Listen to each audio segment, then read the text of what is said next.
इस ब्रह्मांड में बहुत कुछ ऐसा है जो हमारी आंखें नहीं देख पाती, पर उसका प्रभाव पूरी सृष्टि को हिला देता है।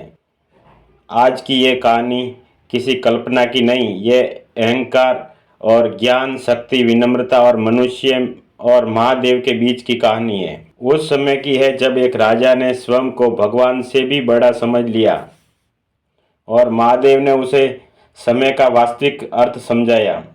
बहुत समय पहले आर्यवंत की भूमि पर एक विशाल राज्य था, कालपुर। इस राज्य का राजा था एक विजयसेन। विजयसेन साधारण राजा नहीं था। उसने बचपन से ही चारों वेद पढ़े थे, उपनिषद कंठस्थ थे और शास्त्रों पर उसकी पकड़ ऋषियों जैसी थी। राजा हर सभा में कहता, ज्ञान ही सबसे बड़ा ईश्वर है और मैं इसे ज्ञान का स्वामी हूँ। धीरे धीरे उसका आत्मविश्वास अहंकार में बदलने लगा। वह मंदिरों में जाना छोड़ चुका था। उसे यज्ञ बंद करवा दिए। वह बोला, जब कुछ कुछ मनुष्य कर सकता है तो देवताओं की आवश्यकता ही क्या है। दरबार में बैठे मंत्री डर के मारे चुप रहते।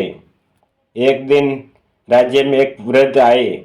उन्होंने कहा, राजा, ज्ञान वही है जो आपको विनम्र बनाए। राजा हंस पड़ा और ऋषिवर विनम्रता से अज्ञानियों का आभूषण है। ऋषि की आंखों में क्षण भर के लिए आंसू आ गए। जिस दिन समय आपको रोक देगा उस दिन सब समझ आ जाएगा। राजा ने उसे दरबार से निकलवा दिया। पूर्णिमा की रात थी। आकाश में चंद्र असाधारण रूप से चमक रहा था।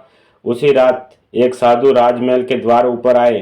भस्म लिपटा हुआ शरीर, जटाएं, आंखों में असीम शांति। साधु ने कहा, राजन, मैं आपसे केवल एक ही प्रश्न पूछना चाहता हूँ।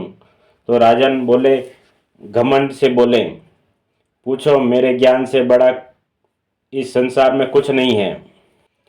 साधु मुस्कुराए, क्या तुम समय को जानते हो? राजा बोला, इस समय केवल एक गणना है। साधु ने राजा को आंखों में देखा और धीरे से कहा, यदि तुम सच में ज्ञानी हो तो एक क्षण के लिए समय को रोक कर दिखाओ। अचानक हवा थम गई। दीपक की लो स्थिर हो गई। पक्षी आकाश में जम रहे थे। राजा की अंगुली हवा में अटक गई। यह देखकर उसका हृदय धड़क रहा था तो पर शरीर हिल नहीं पा रहा। राजा डर गया। सभी साधु बोले, यह समय नहीं रुका राजन, यह तुम्हारे अहंकारों से जड़ा हुआ है।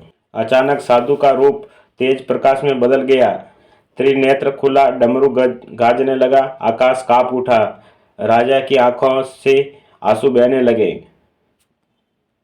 महादेव, मैं आपको पहचान नहीं पाया। महादेव बोले, ज्ञान बिना भक्ति शून्य होती है और शक्ति के बिना करुणा विनाश लाती है। महादेव बोले, राजन, मनुष्य सोचता है कि वह सब जानता है, पर वह भूल जाता है कि ज्ञान का पहला चरण नम्रता है। जो स्वयं को सबसे ऊपर समझता है वह सबसे गिरा हुआ होता है। राजा रो पड़ा, मुझे क्षमा कर दो प्रभु। महादेव ने उसे सिर पर हाथ रखा।